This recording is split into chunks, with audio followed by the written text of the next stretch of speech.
दलित CM पर सियासत हो रही है। जी हां, पंजाब को पहला दलित सीएम मिल गया है।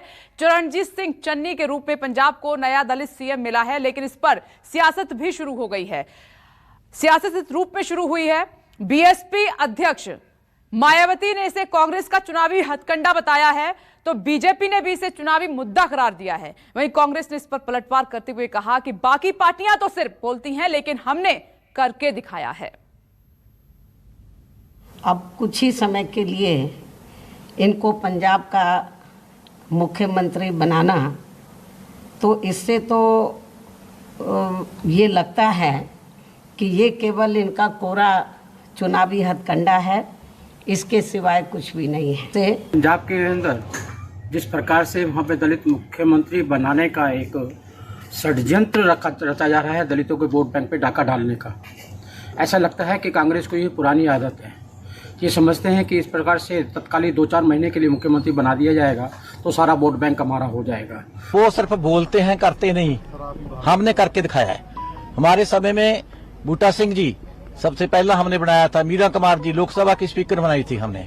हमारे समय में कितने सरदार मनमोहन सिंह जी 2% वाले थे, उनको प्राइम मिनिस्टर बना के दिखाया। ज्ञानी जैल सिंह को 2% वाले को राष्ट्रपति बनाकर दिखाया।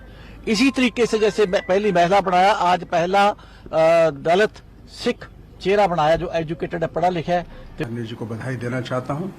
मैं समझता हूं कि कांग्रेस आला कमान ने सही समय पर सही कदम उठाया है। 32% की आबादी है दलितों की पंजाब में, और बहुत देर से उनके प्रतिनिधित्व की बात चल रही थी।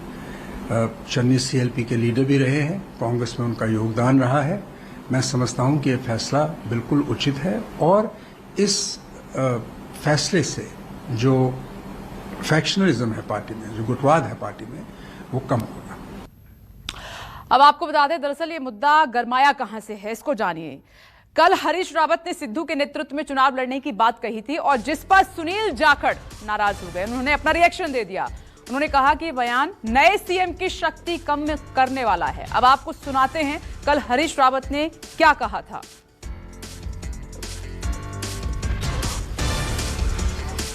मुख्यमंत्री मंत्रिमंडल के साथ ही सब प्रदेश कांग्रेस कमेटी के नेतृत्व में चुनाव लड़ेंगे, आगे बढ़ेंगे।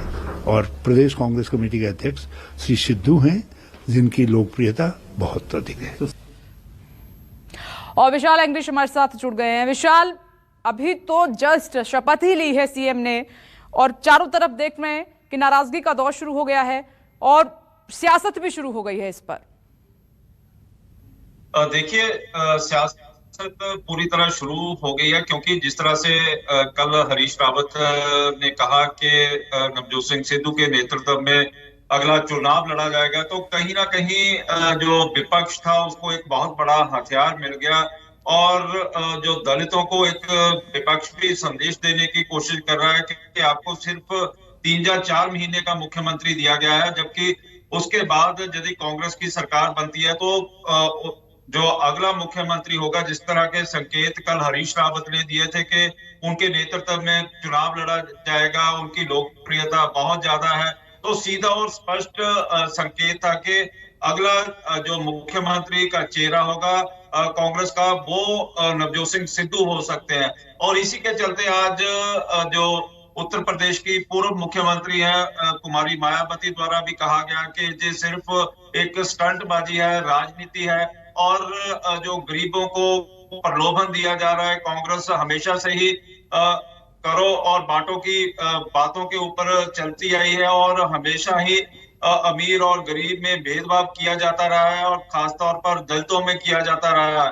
और इसी तरह का हमला मनजिंदर सिंह सिरसा, जो के श्रोमणी अकाली दल के सीनियर कद्दावर नेता हैं, उनके द्वारा कहा गया कि सिर्फ और सिर्फ कुछ महीनों के लिए एक दलित को मुख्यमंत्री बनाकर और उसके बाद एक बड़े चेहरे का ऐलान करना अपने आप में दलितों के साथ एक बहुत बड़ा धोखा कहा जा सकता है। और वही बात जिस तरह से आज चरणजीत सिंह चन्नी ने अपनी प्रेस कॉन्फ्रेंस करते हुए साफ कर दिया कि वो एक आम मुख्यमंत्री हैं, आम व्यक्ति हैं, एक गरीब घर से उठे हुए और आज इतने बड़े पद पर पहुंचे हैं, और हमेशा ही हर 24 घंटे वो अपना बिस्तर अपनी गाड़ी में डालकर रखेंगे और पंजाब का कोने कोने में जाकर लोगों को, कांग्रेसी वर्करों के साथ राब्ता कायम करेंगे। और इससे पहले नवजोत सिंह सिद्धू भी कह चुके थे कि 15 अगस्त के बाद उनका बिस्तरा कांग्रेस भवन में होगा, लेकिन बिस्तरे की जगह लड़ाई ज्यादा कांग्रेस में दिखाई दे रही थी। और अब चन्नी के ऊपर पूरी जिम्मेवारी है कि किस तरह से वो लोगों की भावनाओं की कदर करते हैं। जो पंजाब के मुद्दे हैं, चाहे बरगाड़ी का मुद्दा है या दूसरे घर घर नौकरी का मुद्दा है, डेवलपमेंट के मुद्दे हैं, सड़कों के मुद्दे हैं, उनके ऊपर किस तरह का रिएक्शन करती है उनकी सरकार, ये अपने आप में देखने वाली बात होगी। बिल्कुल विशाल, आप सही कह रहे हैं कि एक मुख्यमंत्री को इन तमाम विवादों से आगे बढ़कर विकास के बारे में और पंजाब की जनता के बारे में सोचना होगा।